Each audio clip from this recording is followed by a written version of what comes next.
UGC bill और SC/ST act के विरोध में धरने पर बैठे राष्ट्रीय स्वर्ण परिषद के अध्यक्ष पंकज धुरेया से मिलने परशुराम सेवा के प्रदेश अध्यक्ष राजू कौशिक, शरद उपाध्याय, नंदा सहित कई लोग उनके आवास पहुंचे और उनसे मुलाकात की। इस दौरान परशुराम सेना के प्रदेश अध्यक्ष राजू कौशिक और पुलिसकर्मियों के बीच मुलाकात को लेकर कुछ नोकझोंक भी हुई। राजू कौशिक ने पंकज धुरेया से मुलाकात कर उन्हें अपना पूर्ण समर्थन दिया।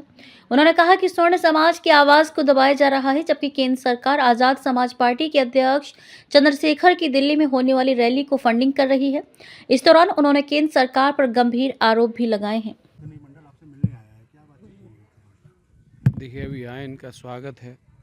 इन्होंने अपनी भूमिका, इन्होंने अपनी जिम्मेदारी अदा की है, क्योंकि जिस सरकार को हम अपना भगवान समझ के लाए थे, जिस नरेंद्र मोदी को हमने भगवान समझा था कि जो सनातन को एक करने का काम करेंगे, गौ माता को राष्ट्रमाता बनाने का काम करेंगे, उन्होंने हमें आपस में लड़ाने का काम किया। मैंने केवल सनातन स्वाभिमान पदयात्रा का आयोजन किया था। मैं तो अभी भी कह रहा हूँ, आप हमें भी अनुमति दीजिए। अगर आप प्रधानमंत्री कार्यालय तक नहीं दे रहे, जंतर मंतर तक दीजिए, रामलीला ग्राउंड तक दीजिए, लेकिन दीजिए। लेकिन मैं अपनी बहन बेटियों के हाथ पकड़ के खिंचवाना पसंद नहीं करूँगा। मेरे माँ बाप, मेरे दादाओं ने अगर विरोध किया होता तो SC/ST एक्ट और जाति आरक्षण नहीं आता, इस देश में आग नहीं लगती। लेकिन अब मैं बर्दाश्त नहीं करूँगा कि मेरे नन्हे नन्हे बच्चों को इन फर्जी मुकदमों में फंसा दिया जाए। मेरी नन्ही नन्ही बच्चियों को रामजस कॉलेज की तरह 50,000 रुपये के मुआवजे में बर्बाद कर दिया जाए। मेरी खुद की बेटियां, जो समाज की बेटियां हैं, वो संरक्षण देखने के चक्कर में इस व्यवस्था को तोड़कर जो हमारी बहन बेटियों को मंचों से मांगते हैं उनके घरों में रहने के लिए मजबूर हो जाए। मैं बर्दाश्त नहीं करूंगा ये। इसलिए मैं 6 दिन से यहाँ बैठा हूँ और बैठा रहूँगा जब तक मुझे मेरी यात्रा की अनुमति, मेरे संविधान का अधिकार, सुप्रीम कोर्ट का सम्मान करते हुए मुझे अनुमति नहीं मिल जाती, या सरकार का कोई भी प्रतिनिधि मुझसे बात नहीं करता। मैं यहाँ अनवरत बैठा हूँ, बैठा रहूँगा। अपने समाज की बच्चियों को मैं नहीं खींचने दूंगा। मिलने आया हूं, जो शांतिपूर्वक तरीके से इस यूजीसी का विरोध कर रहे थे। क्या हमारा मिलने भी नहीं दिया जाएगा हमें? एक तरफ आप दोहरे मापदंड क्यों अपना रहे हैं? एक तरफ आप कल दिल्ली में एक विशाल रैली जो यूजीसी और SC/ST के पक्ष में थी, उसको अब बीजेपी फंडिंग करके वहां पर रैली कराती है। दूसरी तरफ हाथरस जैसे सबसे छोटे जिले में, उत्तर प्रदेश के सबसे छोटे जिले में, एक कार्यकर्ता अपने सवर्णों की आवाज़ को उठाता है और उसको उसके घर में ही कैद कर दिया जाता है।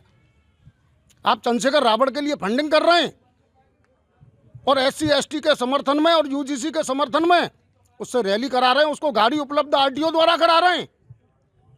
और पंकज धुरेया से यदि कोई मिलने आ रहा है तो उसे मिलने नहीं दे रहे हैं। आप कोई रणनीति, कोई असंवैधानिक तरीके से यदि कोई विरोध करे, दोहरा मापदंड, आप उसको रोकिए। आपका दोहरा मापदंड है। आप किस तरह की दोहरी राजनीति को कर रहे हैं? इसका मतलब सवर्णों को चीन का आइटम समझ रखा है कि यूज और थ्रो। आपकी मानसिकता सवर्णों के लिए इतनी गंदी है, और यदि ये गंदी मानसिकता में भी आज भी हमारा सवर्ण एक नहीं हुआ और इसका सरकार का विरोध नहीं किया, तो अभी तो आज धुरेया घर में कैद है। तुम सबको घर में कैद होकर के रहना पड़ेगा।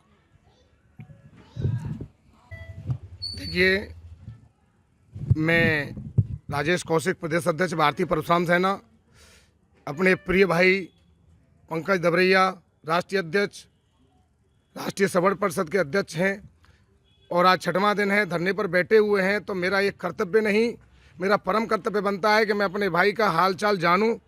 3-4 दिन से मैं भी हाउस अरेस्ट था। आप सब लोगों, आप इस सारी चीज़ों से अवगत हैं।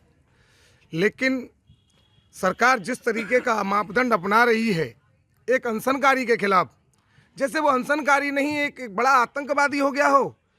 आपको जानकारी के लिए बता दूं, पत्रकार बंधुओं, कल दिल्ली में एक बहुत बड़ी रैली हुई है, बीजेपी की फंडिंग से आयोजित रैली हुई है। मैं दावे के साथ नहीं, सबूतों के साथ कह सकता हूं कि बीजेपी के फंड से आयोजित एक रैली हुई है चंद्रशेखर की, जो फर्जी रावण बना हुआ घूम रहा है। और उसने चैलेंज किया सरकार को कि अगर यूजीसी के मामले पर सरकार ने एक भी कदम वापस लिया तो सरकार की ईंट से ईंट बजा देंगे। अरे मोदी जी, हम जानते हैं कि वो अमित शाह जी का पालतू शिष्य है, लेकिन जिस संदर्भ में आपने सबर समाज के युवाओं ने, हर वोटर ने आपको कंधे पे बिठा करके सत्ता तक पहुंचाया है मोदी जी, वही सबर समाज आपको एक दिन आने वाले चुनाव में सत्ता से उतार करके फेंक देगा, लिख लेना। पत्रकार महोदय, रणनीति ओपन नहीं की जाती, रणनीति का परिणाम हम बहुत बुरे तरीके से भुगत रहे हैं। रणनीति आपको समय पर अवगत करा दी जाएंगी, लेकिन इस समय कुछ ऐसी चीजें हैं जो हम अपने भाई से गुप्त रूप से अवगत होंगे और उसे अवगत कराएंगे। और मैं आपको पत्रकार बंधुओं एक चीज़ और अवगत करा देना चाहता हूं कि सुनने में आया था कि पुलिस प्रशासन हमारे भाई पंकज दबरैया की हत्या कराना चाहता है। अगर ऐसा कुछ भी हुआ, अगर मेरे भाई पे खरोंच भी आई, तो वो ये न सोचे सबर समाज नंगा नाच नहीं करता। सबर समाज सत्ता की कुर्सियों की टांगें तोड़ देता है। कोई इस घमंड में और अहंकार में ना रहे कि सबर समाज शांत है। शांत नहीं है। हम लोग रणनीति बनाते हैं और हम लोग पूरी रणनीति के साथ फिर चुनाव में उसका प्रयोग करते हैं। हम लोग अन्य पार्टियों और अन्य संगठनों की तरह तोड़फोड़ नहीं करते। हम लोग जिम्मेदार लोग हैं, हम लोग सभ्रांत समाज हैं, यही हमारी पहचान है, यही हमारे संस्कार हैं और हम सनातनी हैं। लेकिन मोदी जी, आपसे हमारा निवेदन है कि आप सारे आरोप आप पर सिद्ध हो चुके हैं, आप देख रहे हैं, आपने सबर समाज को जानबूझकर टारगेट किया है। मेरा आपसे निवेदन है यूजीसी को वापस लें। आखिर दूसरा मापदंड